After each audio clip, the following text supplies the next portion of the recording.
இயேசு கிறிஸ்துவின் இனிதான நாமத்தில் இன்றைய ஆவிக்குரிய சிந்தனைக்கு உங்களை அன்புடன் வரவேற்கின்றோம். இப்போதும் ஒரு பாடலுக்கு பின்பு உங்கள் சிந்தையை தெளிவிக்கும் ஆவிக்குரிய செய்தியை கேட்கலாம். பறக்கும் பறவைகள் பாருங்கள், விதைப்பதில்லை, அறுப்பதில்லை. பறக்கும் பறவைகள் பாருங்கள், விதைப்பதில்லை, அறுப்பதில்லை. பரமபிதா ஊட்டுகிறார், மறப்பாரோ மகனே உன்னை? பரமபிதா ஊட்டுகிறார், மறப்பாரோ மகளே உன்னை? உயிர் வாழ எதை உண்போம், உடல் மூட எதை உடுப்போம் என்று கவலை கொள்ளாதீருங்கள், கவலை கொள்ளாதீருங்கள். நமது தேவைகளை அறிந்து அவைகளை சந்திக்கிற ஆண்டவராக இயேசுவின் இனிதான நாமத்தினால் உங்களை வாழ்த்துகிறேன். இந்த நாள் நம்முடைய ஆவிக்குரிய சிந்தனைக்காக மத்தேயு எழுதின சுவிசேஷம் 6ஆம் அதிகாரம் 8ஆம் வசனத்தின் ஒரு பகுதியை நான் வாசிக்கிறேன். உங்கள் பிதாவை நோக்கி நீங்கள் வேண்டிக் கொள்வதற்கு முன்னமே உங்களுக்கு இன்னது தேவை என்று பிதாவானவர் அறிந்திருக்கிறார். யோசித்து பாருங்கள், நம்முடைய ஆண்டவர் நம்முடைய தேவை என்னென்று அவருக்கு தெரியும். அநேக நேரம் நாம் யோசிப்போம், என்னடா நம்முடைய தேவைகள் இதெல்லாம் இருக்குதா, யாருக்கு தெரியும், யார் நம்முடைய தேவைகளை சந்திப்பா? நம்ம பெரிய கணக்கு போட்டு லிஸ்ட போட்டு சோர்ந்து போய் உட்கார்ந்துருப்போம். ஃபீஸ் கட்டணும், பிள்ளைகளுக்கு அல்லது வீட்டு வாடகை கொடுக்கணும், அல்லது டியூ கட்டணும், இந்த மாசம் திடீரென்று ஒரு ஹாஸ்பிட்டல் செலவு வந்துருச்சு, அது நிறைய நேரத்துல புலம்புவோம். இந்த நேரத்துல இது எடுத்தால் நல்லா இருக்குமே, வாங்க முடியாமல் போய் விட்டதே, பிள்ளைக்கு வாக்கு கொடுத்துட்டோமே. பெற்றோருடைய கலக்கம் எப்படி இருக்கும்? ஆனால் நமக்கு என்ன தேவை என்பதை ஆண்டவர் அறிந்திருக்கிறாராம். நாம் ஜெபிப்பதற்கு முன்பதாகவே அதை அவர் அறிந்திருக்கிறாராம். ஏற்ற நேரத்தில் அவர் கொடுத்து உதவ வல்லவரா இருக்கிறார். அதுதான் ஆண்டவர் காட்டு புஷ்பங்களை பார்க்க சொல்லுகிறார், அவளை எவ்வளவு அழகாய் உடுத்துவிக்கப்படுகிறது என்று சொல்லுகிறார். ஆகாயத்து பட்சிகளை கவனித்து பார்க்க சொல்லுகிறார். ஏன் தெரியுமா? அவைகள் விதைக்கிறது இல்லை, அவைகள் அறுக்கிறதும் இல்லை, அதை எடுத்துட்டு போய் களஞ்சியங்களில் சேர்த்து வைக்கிறதும் இல்லை. ஆனால் அவைகளையும் தேவன் பிழை போட்டுகிறார், அன்றன்றுள்ள ஆகாரத்தை கொடுக்கிறார், போஷிக்கிறார். அதோடு மட்டுமல்ல, நாளை தினத்தை குறித்து அவைகள் கவலைப்படுவதே இல்லை. அவைகளை காட்டில் நாம் விசேஷித்தமாய் இருக்கிறபடியினாலே நாம் எதை குறித்தும் கவலைப்படக்கூடாது சொல்லுகிறார். கல்வாரி சிலுவையிலே பிதாவாகிய தேவன் தன்னுடைய குமாரனையே நமக்காக கொடுத்தாரு. மற்றபடி இந்த உலக பிரகாரம் தேவையான ஆசீர்வாதத்தை கொடுக்காமல் இருப்பாரா? அவரால் நிச்சயமாக கொடுக்க முடியும். அந்த சிந்தனைக்குள் நாம் வந்துவிட வேண்டும், அந்த விசுவாசத்துக்குள் வந்துவிட வேண்டும். ஒருவேளை நமக்கு தேவையானது இருக்கும், அது நமக்கு பெற்றுக்கொள்வது கடினமாக பெரிய மலையை போல் தோன்றலாம். என் ஆண்டவருக்கு அள்ளிதானது, வானமும் பூமியும் அவருடையது, வெள்ளியும் பொன்னும் அவருடையது. ஒரு வார்த்தை சொன்னாலே போதும். இஸ்ரேல் ஜனங்கள் ஒரு கீழ்காற்று அனுப்பினார் பாளையத்திற்குள்ள. வண்ணாந்தரத்துல அவங்க இன்னைக்கு நான்வெஜ் சாப்பிடணும் கொஞ்சம் ஆசை வந்துச்சு. லட்சக்கணக்கான ஜனங்கள் இருக்கிறாங்க. மோசே கிட்ட கேக்குறாங்க, மோசே எங்க போய் அவர்களுக்கு அதை ஏற்படுத்தி கொடுக்க முடியும்? வாய்ப்பே கிடையாது. ஆண்டோட்ட போய் சொல்றா, இந்த பிள்ளைகள் இதை விரும்புறாங்க. ஆண்டவர் ஒரு கீழ்காற்று அனுப்பினாரு. காடைகள் பாளையத்தில் வந்து விழுந்தது. அதை எடுத்து அவர்கள் எல்லோரும் சாப்பிடுகிற அளவுக்கு நிறைவாக இருந்ததா? அந்த தேவன் தான் நம்முடைய தேவன். ஒருமுறை வல்லமையாக பயன்படுத்தப்பட்ட ஊழியர் குறித்து ஒரு காரியம் சொல்லப்பட்டிருக்கிறது. பில்லி பிரே என்பவர், அவர் அநேக சுவிசேஷ கூட்டங்கள்ல கர்த்தருடைய வார்த்தை கொண்டு வருகிற ஒரு மனிதன்.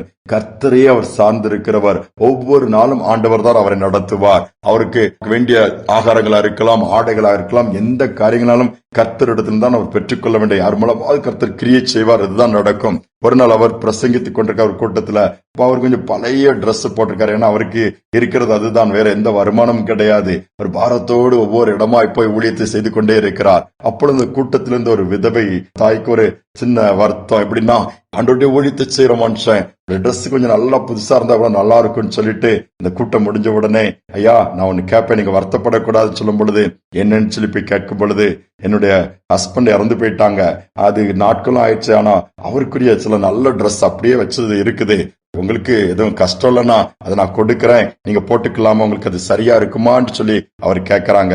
அந்த அம்மா, அந்த ஊழியக்காரர் சொல்றாரு, எனக்கு அவைகள் எல்லாம் கொடுக்கும்படி கர்த்தர் உங்களுக்கு சொன்னாரான்னு சொல்லி கேட்கிறார். ஆண்டவர் உங்களுக்கு உணர்த்தினாரா, எனக்கு கொடுக்க சொல்லி ஏவனாரா என்று சொல்லி ஒரு கேள்வி கேட்கிறார் அந்த ஊழியக்காரர். என் மனசுல பட்டுச்சு, ஆண்டவர் உணர்த்தினாரு, ஏன் இவருக்கு கொடுக்க கூடாது தோணுச்சு, அதனாலதான் உங்ககிட்ட வந்து கேட்கிறேன்னு சொல்லும் பொழுது இந்த ஊழியர் பதில் சொன்னாராம், ஆண்டவர் உண்மையிலே உங்கள் மனதை ஏவி இருந்து உணர்த்தி இருந்தார்னா அந்த ட்ரெஸ் எனக்கு சரியா இருக்கும். ஏனென்றால் கர்த்தருக்கு என்னுடைய அளவு, என் ட்ரெஸ் எவ்வளவு சைஸ்ல இருக்குன்னு நன்னாவே தெரியும், அதனாலதான் உங்ககிட்ட பேசியிருக்கிறார் என்று சொன்னாராம். எவ்வளவு ஆச்சரியம் பாருங்கள். இன்னைக்கு நமக்கு என்ன தேவை என்பது ஆண்டவருக்கு தெரியும். எப்பொழுது தேவை என்பது ஆண்டவருக்கு தெரியும். எப்படி அதை கொடுக்க வேண்டும் என்று ஆண்டவருக்கு தெரியும். ஏனென்றால் அவர் மனிதன் அல்ல, அவர் சகலத்தையும் சிருஷ்டித்த சர்வ வல்லமையுள்ள தேவன். சோர்ந்து போக வேண்டாம். அப்படிப்பட்ட ஆண்டவரை நாம் ஆராதிக்கிறோம். அவரை நோக்கி கூப்பிடுங்கள். இருதயத்துல அந்த வாஞ்சை உருவாகும் பொழுதே அவர் அறிந்து விடுகிறார். வாயிலிருந்து சொல் வருவதற்கு முன்பாகவே நாம் என்ன பேச போகிறோம் என்பதை ஆண்டவர் அறிந்திருக்கிறார் என்று வேதம் சொல்லுகிறது. சகலத்தையும் அவருடைய கரத்துல கொடுத்துருவோம். தேவைகளை குறிச்சு கவலைப்படாதுங்க. சூழ்நிலை குறிச்சு சோர்ந்து போய்விட வேண்டாம். நம்மளை அழைத்த தேவன் உண்மையுள்ளவர், கடைசி வரை நடத்துவார், கைவிட மாட்டார். நம்முடைய தேவைகள் எல்லாம் சந்திக்கப்படும். ஜெபிப்போமா? எங்கள் அன்பின் பரலோக தகப்பனே, மண்ணாந்தரத்தில் நம்முடைய பிள்ளைகளை அற்புதமாய் நடத்தினீர். லட்சக்கணக்கான ஜனங்களை ஒரு நாள் அல்ல 40 வருஷங்களையும் தாண்டி எல்லா நேரத்திற்கும் ஆகாரத்தை கொடுத்து, கற்பாறையில் இருந்து கூட தண்ணீரை வர வைத்து, பகலில வெயிலிலே கஷ்டப்படக்கூடாது மேகஸ்தம்பமாய் இருந்து, இரவில இருளின் பிள்ளைகள் கஷ்டப்படக்கூடாது என்று அக்னி ஸ்தம்பமாய் இருந்து நடத்தின தேவன் நீர் அல்லவா? இந்த நாட்களும் கூட தேவைகளோடு இருக்கிற பிள்ளைகளுக்கு எனக்கு விசேஷமா ஜெபிக்கிறேனப்பா.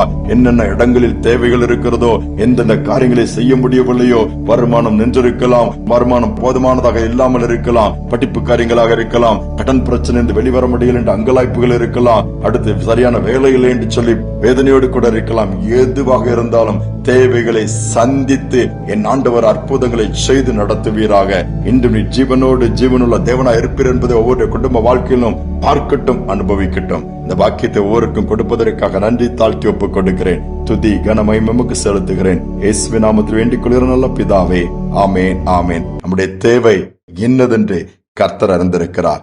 சரியான நேரத்துல சரியானபடி நமக்கு செய்வார். அந்த நம்பிக்கையோடு இந்த நாளை தொடருவோம். மீண்டுமாய் நாளை தினம் சந்திப்போம்.